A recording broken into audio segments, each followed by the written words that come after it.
DOTG, we back. Hashtag boots on the ground, we're back for what's mine. 100. All right, we inside. We seen that.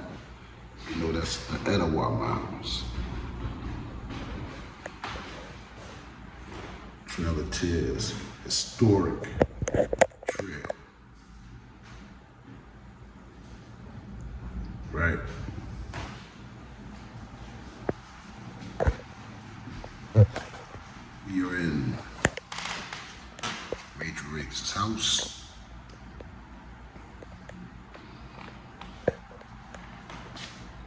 Let's see what it says. For centuries, this land and later the house that occupied it stood the test of time, standing as a solid witness to history that has unfolded around and upon it. Each layer of the past has added its mark to the house and land, leaving a legacy of history that can be read like a ring of a tree. Wow. Originally, this home was the residence of Major Riggs, a Cherokee Phoenix, for signing the Treaty of New Echota. And I'm gonna leave it still for you. We got a lot to go through. Let's see.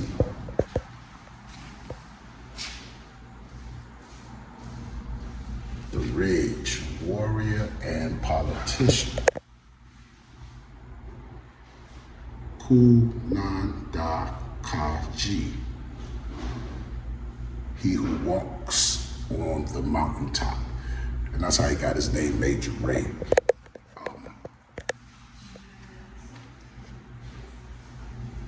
Maybe I'm saying it wrong, y'all know. There it is for you. The Riggs was born into the Deer clan about 1771 in a village on the Hiwassee River in what is now southeast Tennessee. Yeah, y'all see it? Okay, Tennessee people, one of you guys. His mother was Scott Cherokee descent. His father is believed to have been full-blooded Cherokee.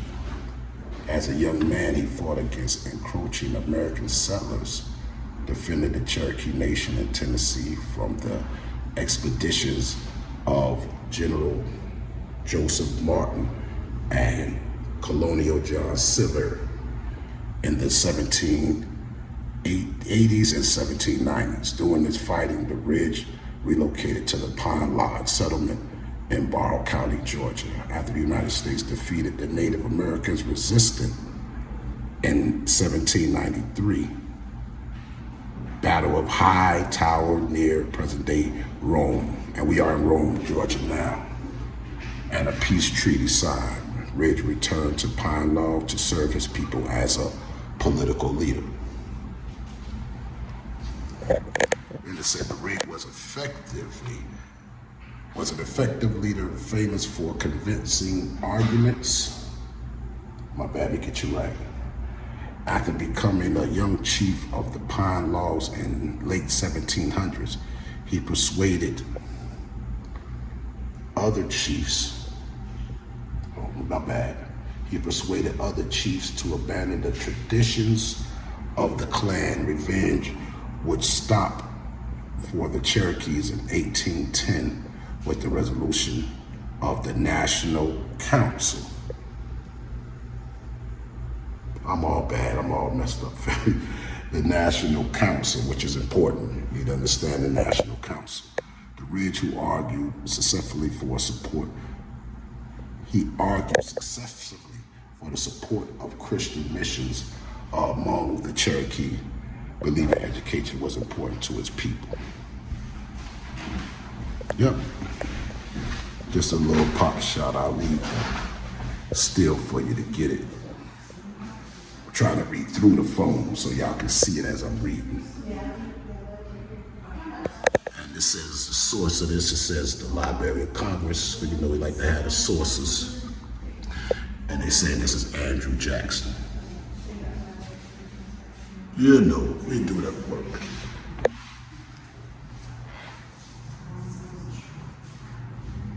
copy of the map.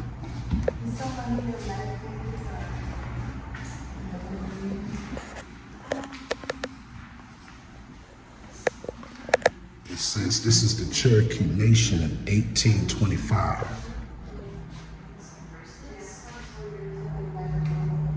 Y'all see your tribes anywhere? Y'all see anything? That's a while we was there. Got the Chickamauga.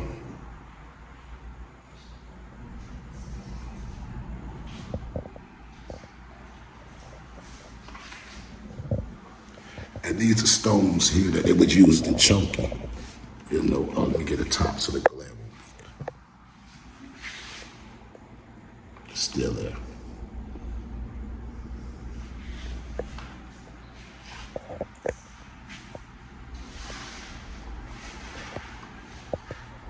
BOTG back, hashtag defining a nation, the Cherokee.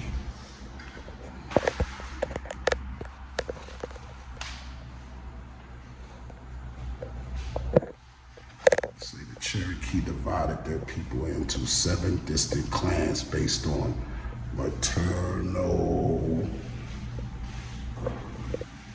matrilineal kinship, heritage traced through the mother and her family. There you go. Each clan was regulated in membership, and members behaved through the principle of blood law, which made clans responsible for enforcing their rules and avenging wrongs. So you had self-government. You would self-govern yourself. Sovereignty, they call it. Sovereignty. Sovereignty.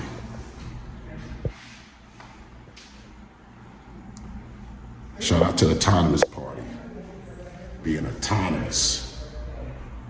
The introduction of Spain, French, English, and Scottish settlers, and in some cases, their African slaves, knew that was coming to Cherokee land, started to possess and exchange, where each group influenced the other, allowing the Cherokees to pick and choose which foreign customs best suited the way of their life, while remaining much to their own culture. Pretty interesting. Oh, some findings. We saw the excavation outside, some Indian arrows.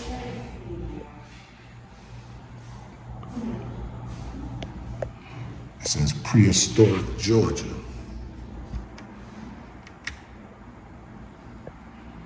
People have called Georgia home for over 11,000 years.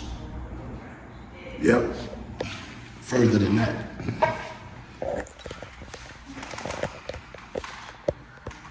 Let's see what we got here.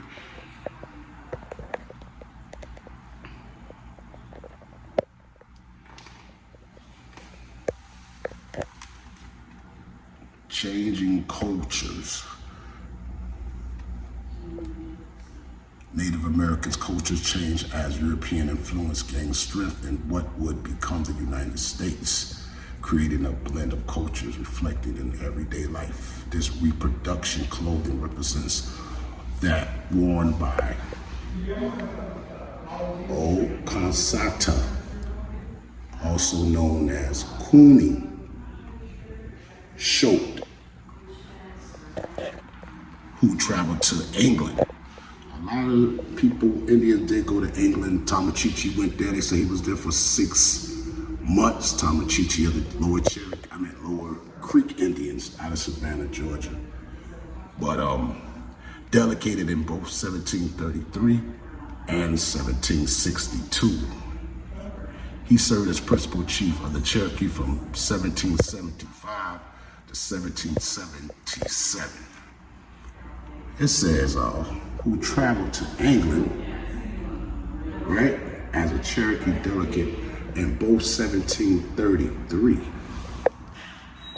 England didn't take over Georgia till 1733. And it says 1730. Maybe I'm wrong. But anyway, this is nice. All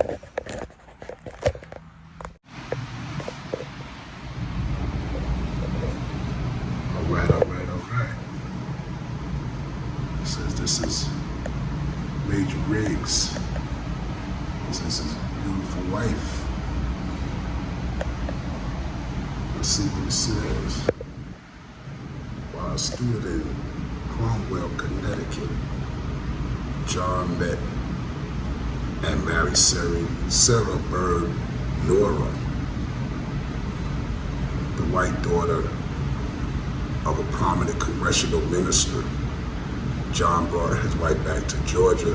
They established a home. So that's his wife.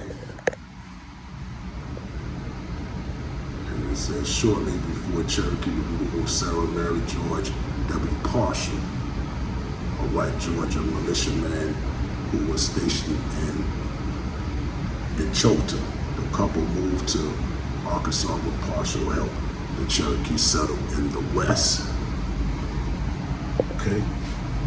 Got a lot to get through, that's why I'm just cutting it. I'm gonna leave it still. This is a good drop here. It said, as a young man, Major Riggs moved to Pine Log Settlement near present-day Arvindale, Georgia.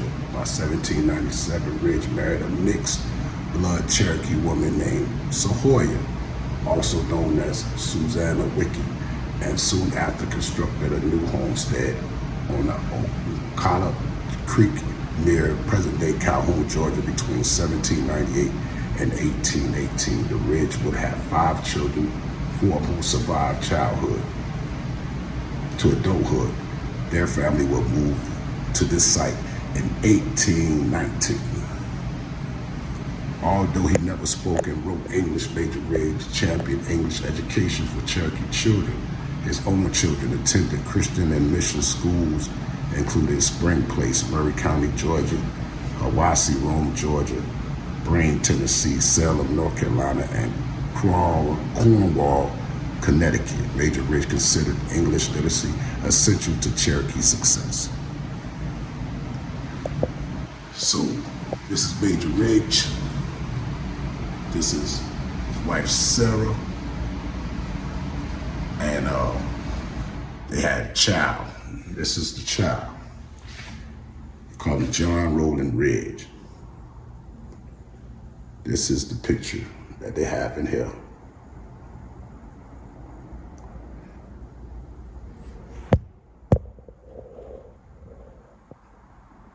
John Roland Riggs in later years. Poem book. John Riggs Poems. Y'all can look that up if you like.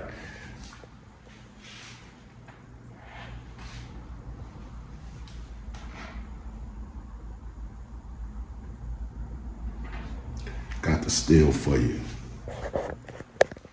That's the one we always see, at least I always see in Google. They have a picture of his son.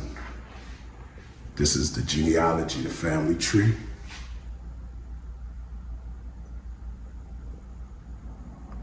Everybody want to run that down. That's the family tree right there.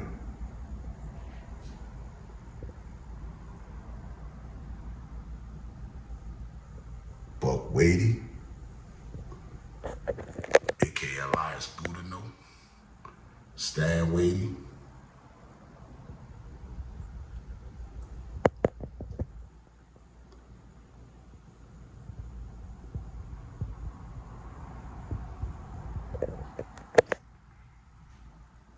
and so Major Riggs and Elias Boudinot, Buck Wadey, Stan and Lil John, they were signing the treaties, and that Indian law was dished out.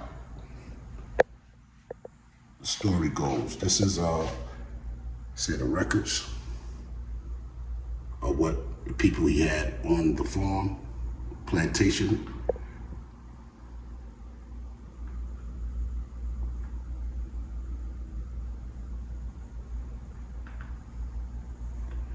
And this is what it says as a copy. This is a copy of the 1835 Cherokee census, provided information about the plantation of both Major Riggs and his son John Riggs along the Oscatula River.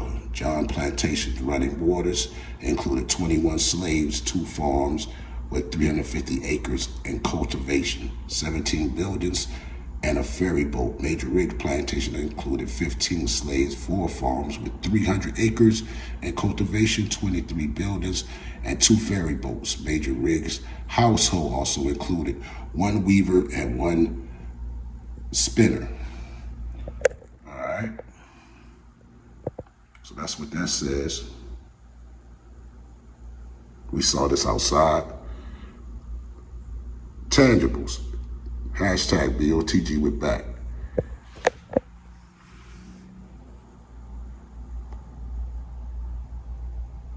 Trying to see if I can see a word, a name. I can't figure it out.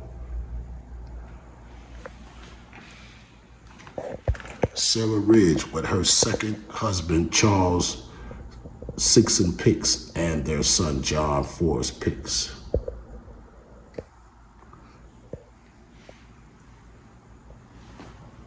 And they said this was the branding iron that they used on the cattle.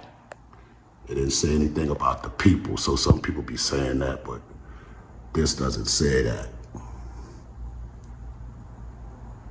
It said, according to the descendants, this brand was lost from the saddle of a slave during the Civil War, but returned to the family when unearthed by a plow in 1925.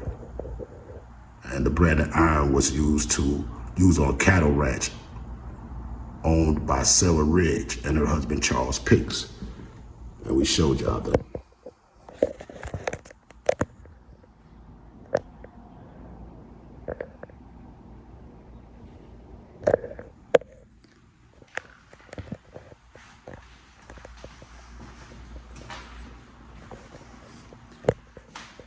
Make rigs.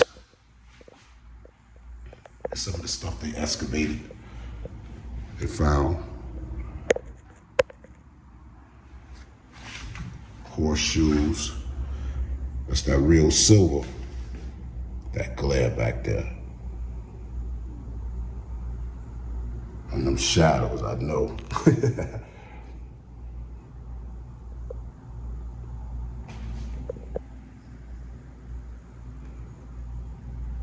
Let's go see.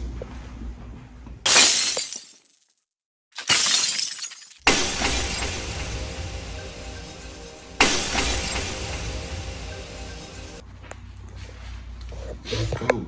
Finishing options. Hashtag BOTG with back.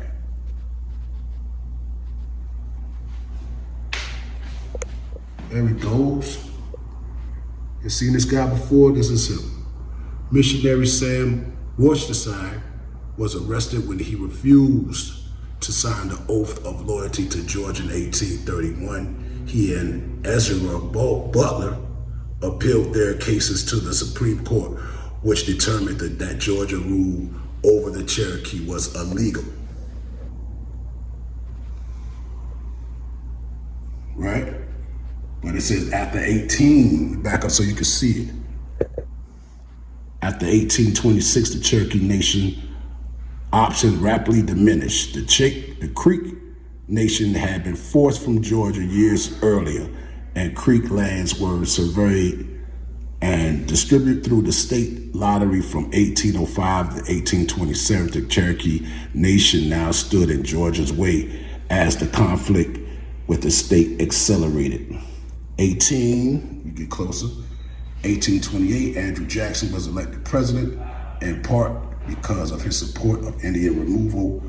Gold was discovered in Cherokee Nation, and that same year, and thousands of white prospectors moved onto Cherokee land, increasing its pressure on the Cherokee Nation. The state also nullified all Cherokee laws and prohibited Cherokee from testifying against whites in court. And also you couldn't dig, Cherokee couldn't dig for the gold, you know. Couldn't dig for the gold. I got the steel for you, family. We're gonna continue to bust it down. But yeah, so the Supreme Court came down and said that the Cherokees should keep their lands.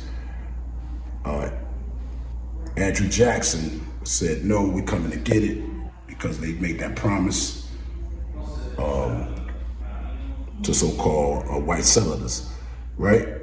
But another thing happened though, family. You gotta understand, John Ross and Major Riggs were helping Andrew Jackson to fight against the Creek Nation, the Red Sticks. That's when the Red Stick Wars was popping off. So Major Riggs and John Ross helped Andrew Jackson, but now Andrew Jackson turned around and pushing both of them off the land. So, I mean, you gotta pay attention what we have here. But I got the steel for you. Let's look at the, this is what they say is, this is the Cherokee Land Lottery book published in 1838. Major Riggs' property was number 196. Rachel Ferguson, the widow of the Revolutionary war soldier, won the house and the land through the land lottery, but never lived on its premises. She never lived on the premises, right? So what happened? Why not? You got the land, you won it on the lottery. What happened, family? Anybody know? You know, back only got a $0.50 of information. Y'all see your name? Y'all see any names y'all know up in here? Y'all see any names? Anything back for what's yours? You know what I'm saying? Y'all see any names? Huh? Okay, so she didn't come and get the land. Why? Because you had to, back then, that's when the retaliation for signing the treaty that gave up the rest of the land. Right? They gave up the rest of the land. They made us sign that deal here in New Echota. They signed over the land. So at that time, it probably wouldn't have been smart to move in the house because, you know, the other Cherokees were real mad, Indian law, you know, about it. And they had already killed Major Riggs and his son, and Elias Boudinot, his nephew. So that's what I see, that she didn't move into it. We're gonna keep it moving though.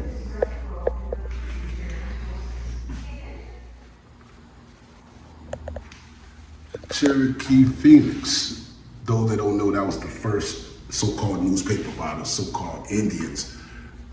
That's the first newspaper. It's called the Cherokee Phoenix. And some say it's called that because Howard Phoenix, it said, killed themselves and then rise up out of the ashes like a phoenix, the story goes. But that's a reprint of it right there. And you can see the year 1828 in New Echota. And we're here right now, changing a nation. Through most of his life, Ridge promoted survival of the Cherokee Nation by denouncing land treaties and removals, a difficult task when dealing with the United States of Georgia. Yeah, because Georgia had passed the law where they said that all Indian lands would be turned over to so-called white people. And they was trying to push out the Indians. But when they found that gold in North Georgia, that really turned up the heat with Andrew Jackson and everybody that was with him, you know, the Highlanders, Scotland Highlanders and all that. But I'm gonna leave the steel. You know, say the Cherokee Nation faced off against the state of Georgia in 1802 with Georgia Compact. That's important. We're gonna go get that. I got something for you for that. That's what I was just telling you. In which Thomas Jefferson and the U.S. government agreed to extinguish all Native American titles to lands within the chartered boundaries of Georgia as soon as it could be done peacefully. The deal between the federal government and the state government would set the tone for relationships with Native Americans, including Cherokees, and would plot a course for eventual removal. Yep. And we're gonna continue to, matter of fact, let's get this here. By the 1820s, the Cherokee Nation was an organization society with a political structure similar to that of the United States, right? Many Cherokees, including Major Riggs, lived like their white neighbors, adopting plantation agriculture, living on private farms, and converting to Christianity. In 1821, Sequoyah invented the Cherokee syllabus, a writing system for the Native Americans. So this is a new language. People always say your language. If you're getting from that, it's a new language. And I'm just saying, so people got to stop, A new capital, New Echota, was established in 1812. And understand, when Sequoyah invented that syllabus, it took like 12 years, for my reading is correct, or my little half% of research. So we gotta tighten up, asking crazy questions. Come on. The Cherokee Phoenix printed and published there. By 1830, more Cherokees were literate in their own language than were the neighboring whites in English.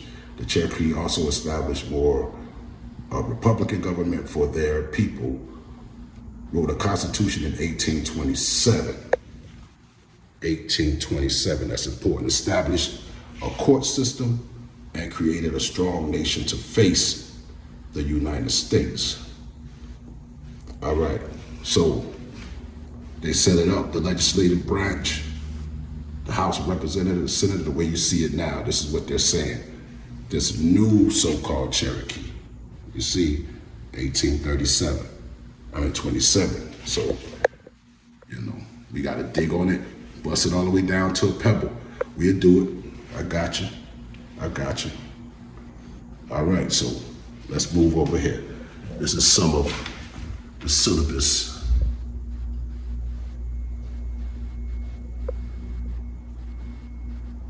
This is what it looked like.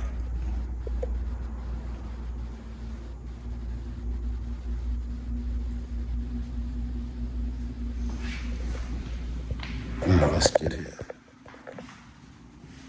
I go to your boarding school. I see Cherokee Mission School, 1823. Let's walk in here and see. Get a quick hello. The map of the United States in 1835.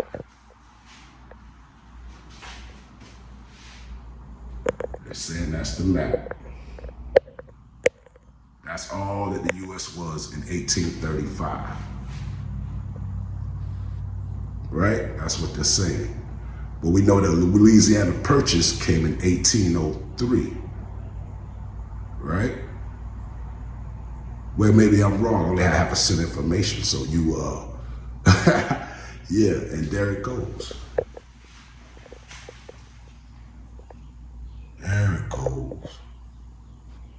There it goes.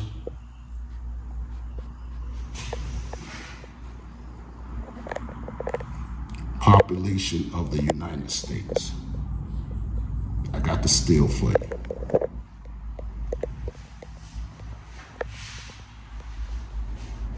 All right, what they got in here? The Legend of the Cornhusk Dog.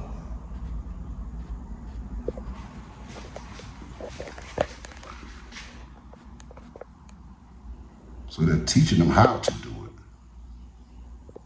Thought everybody always say you just was born with it or something, like you can't learn it, so they brought them into school.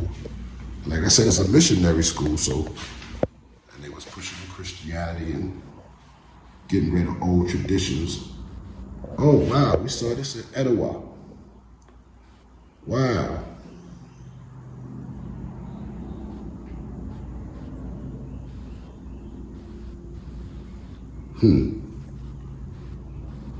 Everybody saying culture, culture, culture. You didn't be born with it, the crazy stuff. Things can be taught. You can lose something and it can be taught to someone else. I'm not saying anything, I'm just saying. Yeah. Sally Ridge. This is from 1828, it says. Looks like a curriculum. Is this indoctrination? I don't know, I'm just asking. You be the judge. Mission schools in Georgia. In 1801, the invitation of Cherokee leaders, the Salme Moravians, John MacArthur, established spring places near Chatworth, Georgia. Spring Places was a center for hospitality and Moravian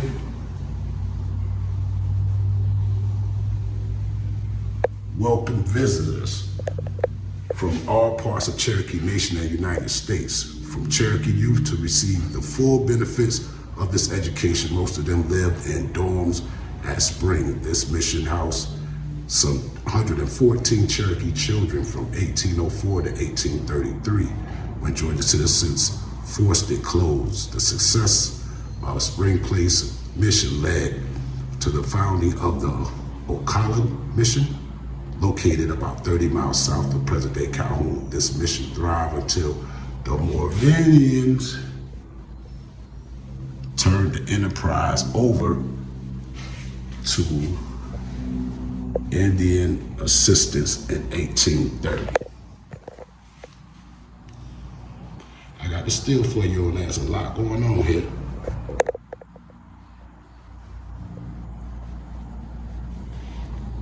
Mission schools of Christian converts in Cherokee Nation. Moravian, Presbyterian, Baptist, American Board, Methodist. And it seems like the American Board had more at 8, but more converts came from the Methodist, and Presbyterian, it says no record for 1830.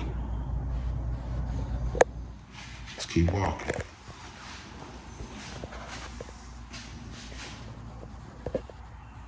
It's Sophia Sawyer.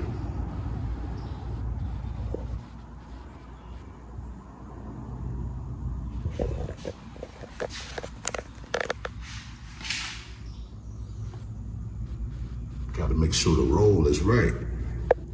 Who's here? They say this is from 18, can't see that, something 5.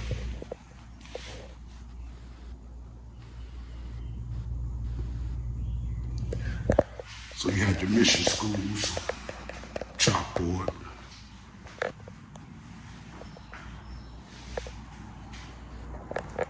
Right? The privilege of wealth. Attending mission schools in Cherokee Nation was a luxury afforded to the more elite members of Cherokee society. So prominent families were found in school roles, including Riggs, Van, Ross, Drew, Starr, and Adair. So you had to have money to come to the conversion school. Yep. Major Riggs sent his children to mission schools throughout the Cherokee Nation. In 1811, his son John and daughter Nancy were joined by their cousin Buck Wadey, later known as Elias Boutineau, at the Spring Place Moravian missions. At the time they settled, Spring Place was a boys' school, and while John and Buck stayed in the boarding house, Nancy had to board with Peggy Van. Nancy would spend the mornings and afternoons at school, but it returned to her home for meals to help Miss Van to wash milk and churn and do other work early in the morning and evenings and on Saturday when there was no school. So let's drop down here. It says,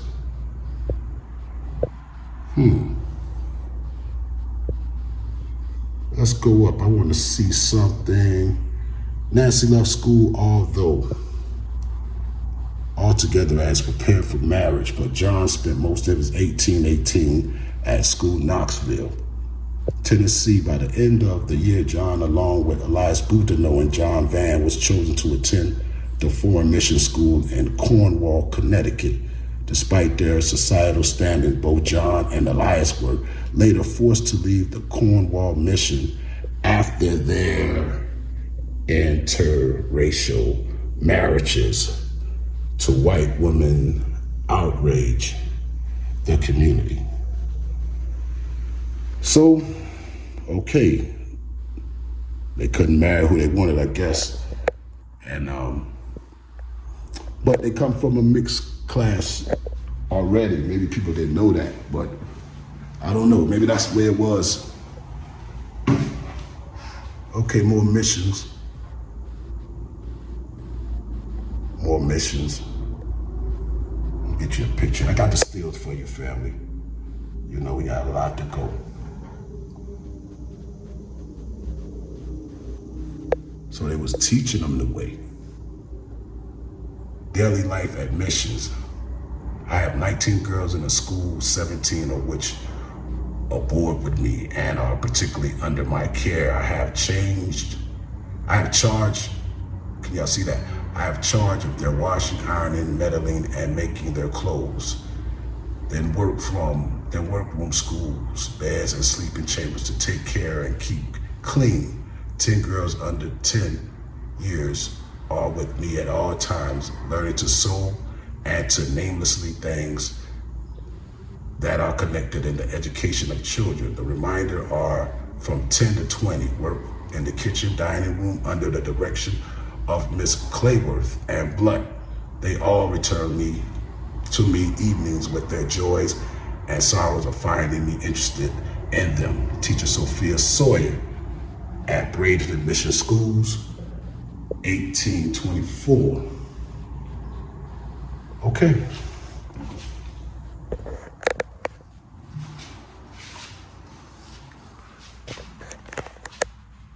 All right. So I can see coaches can talk and it can be lost. Just have to pick it back up again.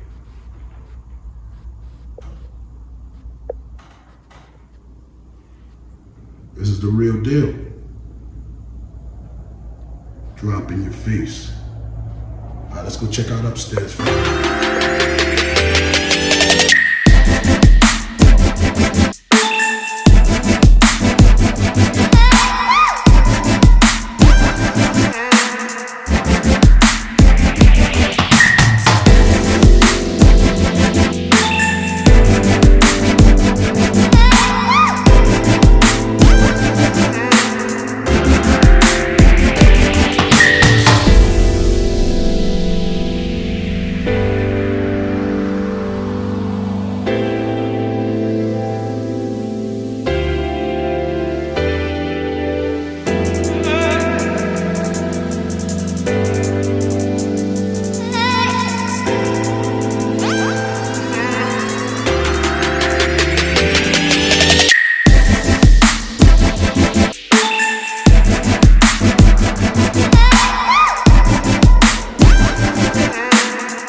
Hashtag BOTG with back.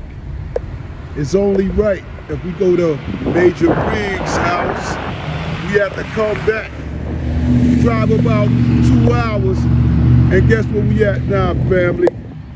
Guess where we at now? Guess where we are? In memory of Chief John Ross. We in Chattanooga, Tennessee right now. Somebody hashtag BOTG with back, please. Please. You see it, John Ross. Ross. Oh, I think I just stepped on a railroad track. Wait, oh, my bad, family. Nah, I thought I just kicked the railroad track. I'm just saying Jews dropping in. I'm moving on. Yeah. Hashtag BOTG with back. BOTG with back. You know what I'm saying? Hashtag BOTG with back.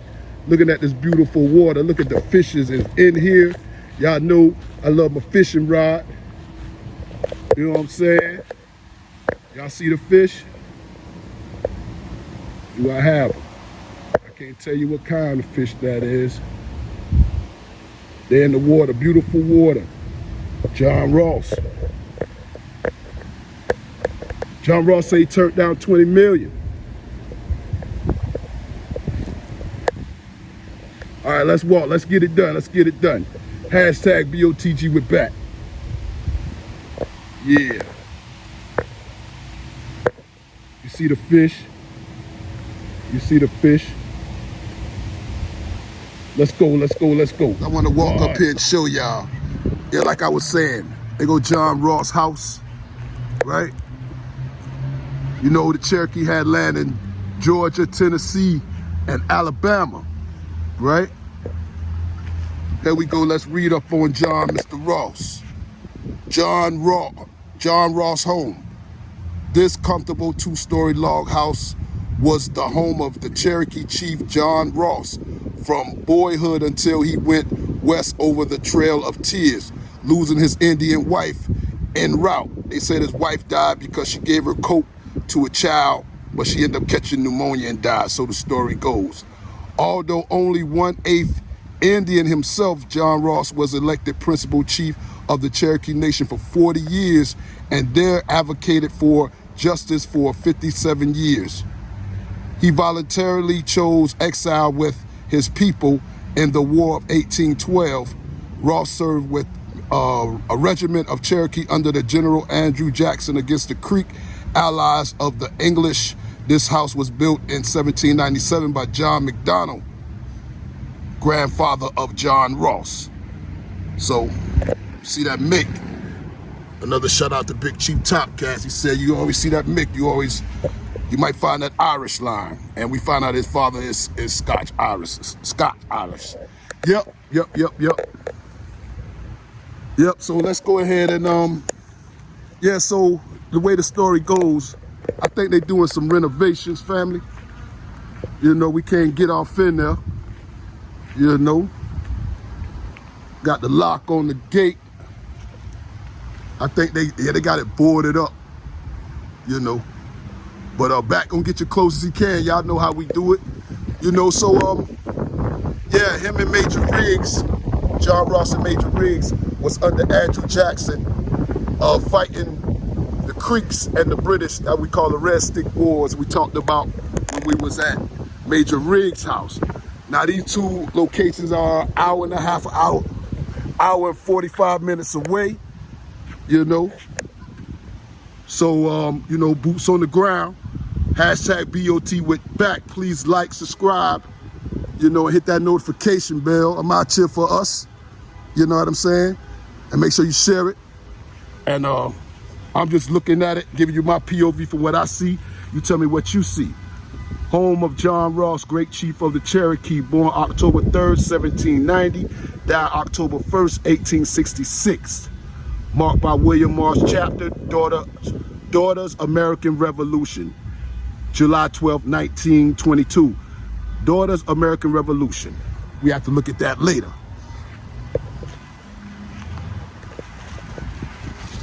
Here we do. John Ross, Freemason. Freemason, that's what this says. I didn't know that.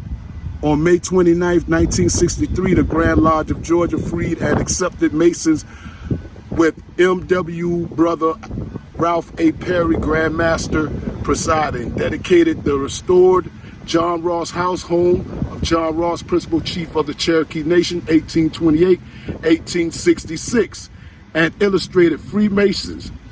This frame house, built in 1797, is almost as old as the Republic itself, right? Because Georgia started in 1733. And the United States was what? 10 years after. Well, hold up. Let me get you right. Principal speaker for the historical occasion was illustrated brother Luther A. Smith, sovereign grand commander, ancient and accepted Scottish rite of Freemasonry, Southern Jurisdiction, USA. Yep, Scottish rite, Freemason. Boots on the ground, you learn some things. Maybe y'all already knew. Give you some of the front.